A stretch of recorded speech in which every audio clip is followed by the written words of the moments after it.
All right, let's talk about something that pretty much every software engineer is feeling right now. We're going to dive into why the scope of your job keeps getting bigger, why interviews feel like a bizarre hazing ritual, and the incredible pressure that comes with it all. This is about how to navigate what we're calling the expectations trap. You know this feeling, right? It seems like no matter how much you learn or how good you get, the finish line just keeps getting pushed further and further away. So what's going on? Why are the goalposts always moving? Well, the pressure actually starts way before you even get an interview. To even have a shot at a single senior level role, you might have to put in over 40 hours of unpaid study time. Think about that. That's an entire work week gone just to get your foot in the door. And what are you studying? I mean, look at this list. This isn't just about brushing up on Java. We're talking about a baseline where you're expected to be an expert in, well, everything. Front end with React, back end streaming with Kafka, plus GenAI, the cloud, Kubernetes, and complex microservice patterns. The scope is just massive. And we're not talking about a surface level, I've heard of it kind of understanding. No. The expectation is extreme depth in all of these areas. They want you to be able to talk about complex stuff like Saga patterns or zero trust security right there in the phone screen. The bar has been raised to an unbelievable height. So how in the world did we get here? A huge part of it is something called the Great Role Collapse.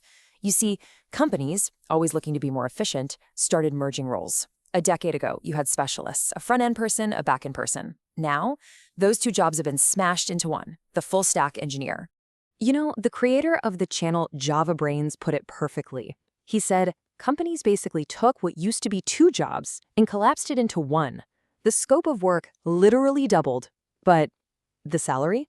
Yeah, that pretty much stayed the same. And that set a dangerous precedent.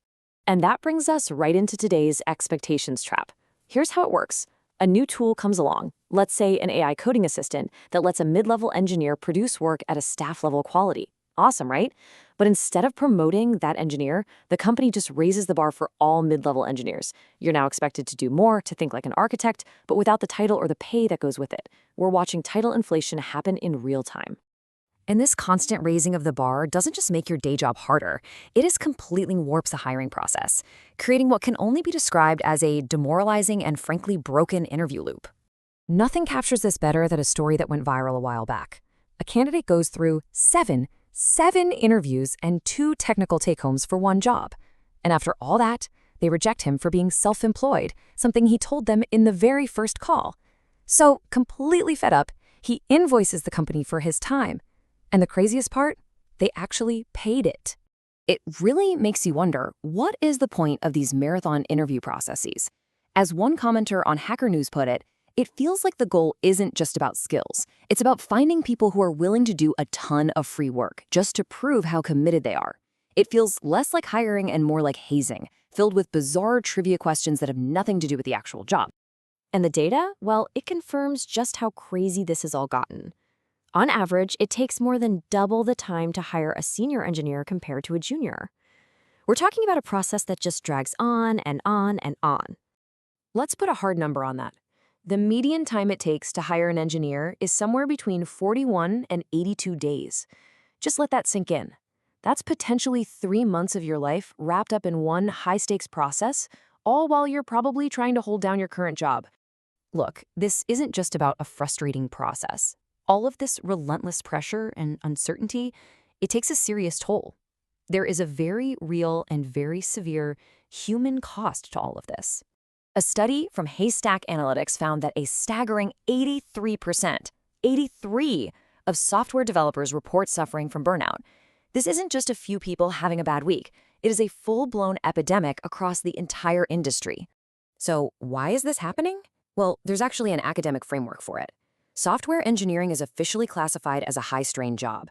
What that means is you've got high demand, tight deadlines, constantly changing requirements, but it's paired with low control, like constant interruptions and no real say over your own work. That combination is a textbook recipe for chronic stress. And tragically, this high-strain environment leads to the most devastating outcome possible. Studies have shown that software engineering has one of the highest suicide rates among all professions. This isn't just about people being unhappy at work anymore. This is a profound mental health crisis. Okay, I know these are heavy, systemic problems. And it is so easy to feel completely powerless. But just understanding this reality is the first step. The next is figuring out how to take back control and build a career that doesn't break you. So the big question is, how do you escape this trap?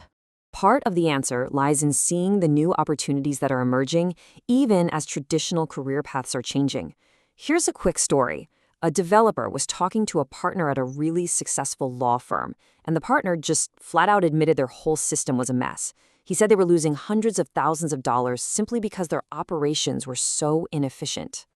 And that story right there reveals the key to breaking out of the trap. It's what we call the developer's asymmetric advantage.